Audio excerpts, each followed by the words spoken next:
거란이 고려를 세 차례 침략하는데 이 침략의 배경을 알기 위해서는 그 당시 동아시아 국제 질서에 대한 이해가 필요합니다.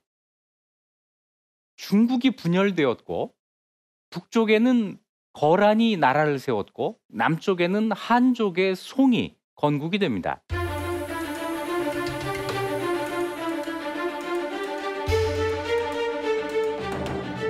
거란과 송이 대립하면서 고려가 어느 쪽에 서느냐 하는 것이 중요한 문제가 됩니다.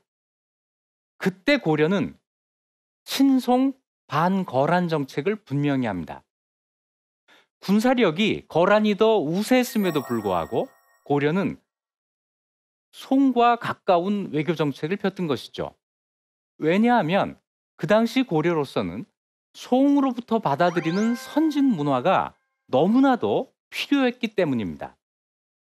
우리가 지금도 자랑하는 고려청자, 이 고려청자는 송과의 우호적인 관계가 아니었으면 절대로 가능한 것이 아니었던 거죠.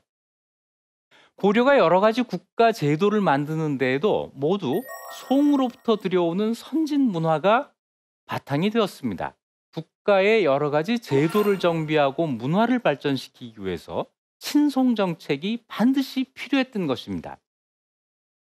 이것 때문에 송을 공격하기에 앞서서 거란이 고려를 먼저 공격해왔던 것입니다.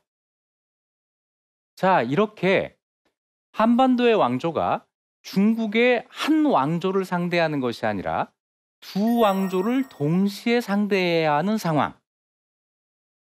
이런 상황을 다원적 국제질서라고 합니다. 요즘 대한민국이 처해 있는 상황이 바로 그렇습니다. 이 세계에 하나의 패권국가, 중심국가가 있는 것이 아니고 여러 개의 중심, 최소한 미국과 중국이라는 두 개의 중심이 있는 상황에서 대한민국의 반면교사 또는 교사가 될 수 있는 상황이 이때 있었던 것이죠. 고려의 친송 반거란 정책은 거란의 침략을 불러옵니다. 자, 이때 거란이 고려를 침략해 왔을 때 우리가 잘 아는 서희가 등장합니다. 서희의 외교, 이건 아마 여러분도 다 알고 계실 것입니다. 서희를 상대한 거란의 장수 소손령이 서희를 만나 담판을 하는 자리에서 두 가지 요구를 합니다. 하나는 고구려의 옛 땅을 고려가 차지하고 있으니 그것을 모두 내놔라 하는 것입니다. 그 이면에는 이런 역사인식이 자리 잡고 있습니다. 지금의 고려는 신라가 백제를 통합해서 만든 통일신라의 후손이고 고구려를 계승한 나라는 바로 거란이다 라고 하는 것이죠. 어떻습니까? 요즘 중국에서 이야기하는 동북공정과 논리가 똑같다는 것을 알 수 있죠. 두 번째로, 왜 고려는 국경을 접하고 있는 거란과 아무런 관계를 맺지 않고 오히려 적대하고 있으면서 바다 건너 송과 친선 외교를 하고 있느냐 하는 것을 문제 삼습니다.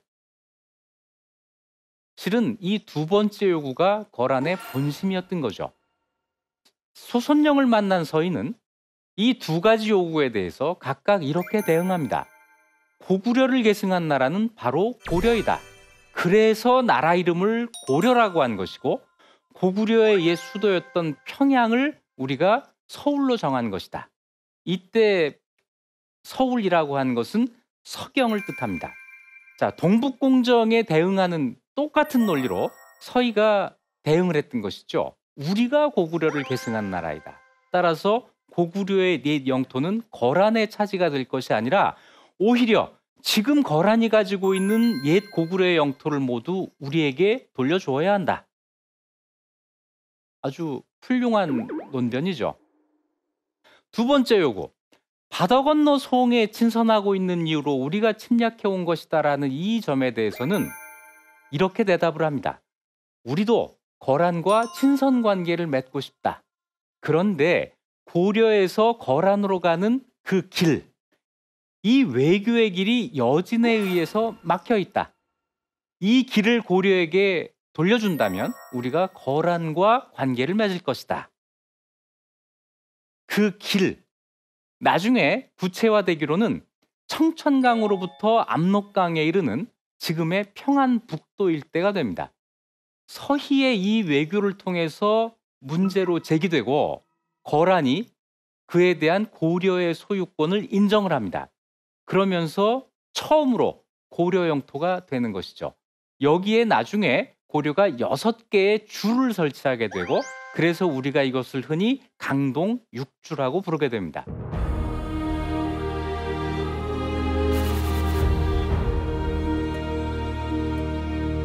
자, 고려의 입장에서 본다면 전쟁을 치르지 않고도 영토를 확보하고 거란의 입장에서 볼 때에는 고려의 강동 육주를 인정해 주면서 고려와 송의 관계를 끊는 성과를 거두게 됐던 것이죠. 이 외교 이후에 거란은 송을 공격할 수 있게 되었고 고려는 송과의 관계를 끊는 대신 거란과 친선 관계를 맺으면서 전쟁을 피하게 됩니다. 이쯤 되면 외교의 달인이라고 할 수 있죠. 고려의 외교력이 빛을 발하는 순간이었습니다.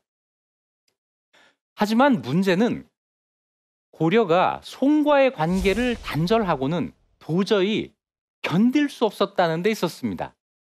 그 수많은 문화, 이것을 받아들일 문이 막히게 되었던 것이죠. 고려는 송과의 거래를 계속합니다. 당연히 거란은 2차, 3차에 걸쳐서 고려를 공격합니다. 강동 육주를 반환할 것을 요구하면서 또 송과의 관계를 끊을 것을 요구하면서 고려를 침략해 옵니다. 3차 침략 때 고려가 고려를 침략해온 거란군을 상대로 대승리를 거두는데 그것이 우리가 알고 있는 귀주대첩입니다.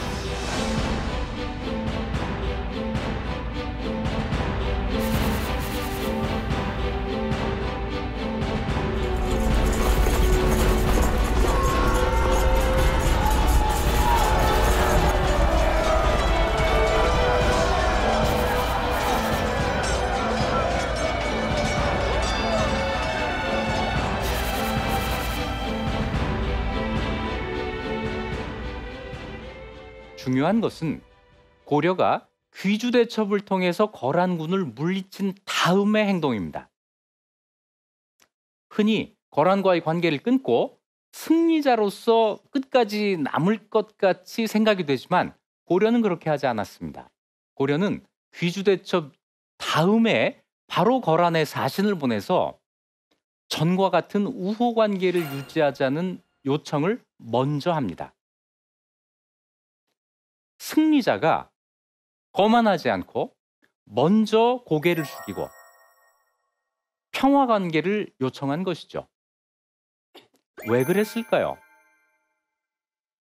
제4차, 제5차 침략을 예방하기 위해서입니다. 전쟁에서 패배한 거란도 고려의 이 요구를 받아들입니다. 자, 이렇게 되면서 고려와 거란 사이에 평화가 유지되고 다른 한쪽에 남아있던 송까지 세 나라가 힘의 균형을 이루면서 100년 동안의 평화가 찾아옵니다.